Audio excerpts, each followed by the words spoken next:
Un óxido es la combinación del oxígeno con un elemento de la tabla periódica.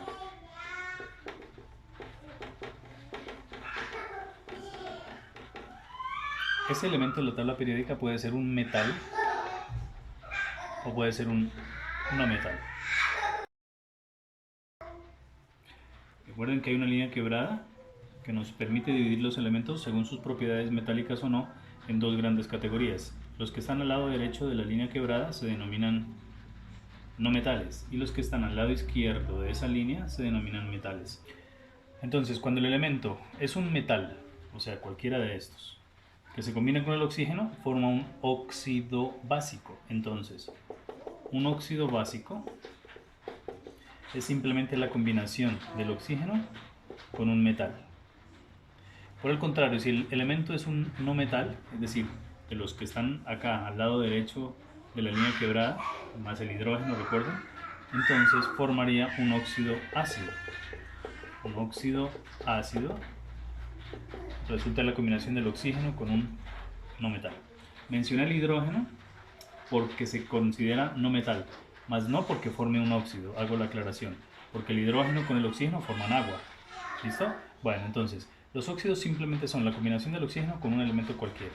Si ese elemento es un metal, forma un óxido básico. Si ese elemento que se combina con el oxígeno es un no metal, forma un óxido ácido. Antes de mirar la nomenclatura de los óxidos, es decir, la manera como se emplean sistemas para nombrar compuestos denominados óxidos, miremos la forma como se constituyen o cómo se forman los compuestos óxidos. Entonces, hemos dicho que un óxido es la combinación de un elemento con el oxígeno. Si ese elemento que se combina con el oxígeno tiene varios números de oxidación o varios estados de oxidación, formará tantos óxidos como números de oxidación tenga. Me explico. El hierro. Si ustedes ubican en la tabla periódica el hierro, él se encuentra con números de oxidación más 2 y más 3. Tiene dos números de oxidación, lo cual nos permitirá deducir que se forman dos óxidos. Uno cuando trabaje con más 2 y otro cuando trabaje con más 3. Por ejemplo, si estuviese trabajando con más 2, entonces voy a unir al hierro y al oxígeno para constituir un óxido. ¿Por qué he colocado este menos 2 acá? Porque debemos ya en este punto recordar que el oxígeno tiene un número de oxidación que es menos 2. ¿Por qué menos 2? Ya lo deben recordar. Existe la regla del octeto que dice que todos los átomos comparten, ceden, regalan electrones con la finalidad de obtener 8 en el último nivel de energía, es decir, el nivel de valencia, y cumplir con la regla del octeto. ¿Para qué? Para parecerse a los gases nobles. El oxígeno está en el grupo 6, le hacen falta 2 electrones. Como él es tan electronegativo, se va a juntar con otros elementos, se va a combinar con otros elementos y con seguridad va a tener número de oxidación menos 2. ¿Por qué? Porque va a tener electronegatividad más alta.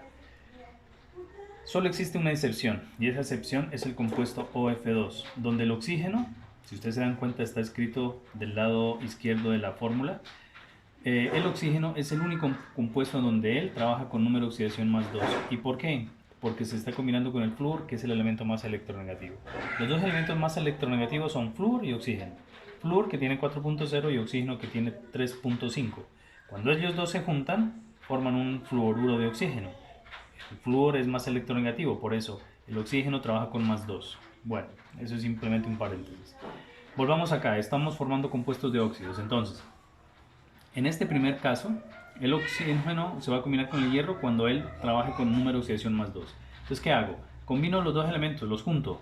Coloco primero el elemento que se combina con el oxígeno porque es el menos electronegativo. Y a continuación el oxígeno. Coloco sus números de oxidación respectivos. Y luego los invierto. Me refiero a que se los coloco al otro elemento, pero como subíndice. Entonces este 2 del oxígeno se lo coloco como subíndice al hierro y este más 2 del hierro se coloco como subíndice al oxígeno. ¿Qué hago aquí? Cuando estos subíndices, estos números de acá, que indican cantidades de elementos, se pueden reducir, se deben reducir a la mitad, a la tercera, a la cuarta, etc. En este caso tengo 2 y 2 que se pueden reducir a la mitad, entonces me queda mitad de 2 y mitad de 2, 1 y 1. Por lo tanto, la fórmula de este óxido será FeO y no Fe2O2, FeO. Listo. Y el otro compuesto es cuando el hierro ya no trabaje con más 2, sino que trabaje con más 3. ¿Cómo sería el compuesto? Veamos. FeO, oxígeno menos 2, ya lo dijimos, hierro más 3. Hacemos el paso anterior, que es invertir los números y colocarlos como subíndices. El 2 baja acá y el 3 baja aquí. A 2 y a 3 no tienen posibilidad de que a ambos se les saque mitad o a ambos se les saque tercera. Se les saca mitad o tercera a ambos. Entonces la fórmula queda como está, Fe2 o 3. Habíamos dicho anteriormente que el número de óxidos que forma un compuesto depende de los números de oxidación que ese elemento tenga. El hierro tiene 2 números de oxidación y formará 2 compuestos. Si tuviera 3 o 4, como existen varios elementos en la tabla periódica, pues formará esos 2 o 4. Otro ejemplo. Entonces, cloro y oxígeno. Tenemos que mirar el cloro en la tabla periódica cuántos números de oxidación tiene. Lo miramos y nos damos cuenta que sus números de oxidación son estos. Tiene 4 números de oxidación, entonces tiene la posibilidad de formar 4 óxidos. ¿Cuáles? Pues uno cuando esté trabajando con más 1 y luego los otros 3 con los demás números de oxidación que tiene. Entonces, hagamos el primer óxido cuando el cloro trabaje con más 1, que sería este. Recuerden que primero se coloca el elemento que se combina con el oxígeno. El oxígeno es menos 2 y en este caso el cloro lo voy a trabajar con más 1. Invierto los números, 2 y 1. Recuerden una cosa más, estos estados o números de oxidación indican la carga eléctrica que adquiere un átomo cuando participa de un enlace, por diferencia de su electronegatividad. Este significa que está recibiendo parcialmente estos 2 electrones y esto significa que este cloro o estos 2 cloros están perdiendo cada uno parcialmente de un electrón. Listo. Al invertir los números pasan sin signo. ¿Por qué? Porque son números que indican cantidad. Estos numeritos pequeñitos se denominan subíndice. Entonces, ¿qué significa esto? Que hay un oxígeno y 2 cloros. Cuando me dice la cantidad 1, no es necesario colocarla. Implícitamente está el símbolo indicando que es 1, entonces por eso no hay necesidad de colocar el 1. Como ya tengo la mínima expresión, no hay que reducirlo, porque hemos dicho que se debe reducir cuando existe la posibilidad. Entonces, este sería el compuesto cuando el cloro trabaje con más 1.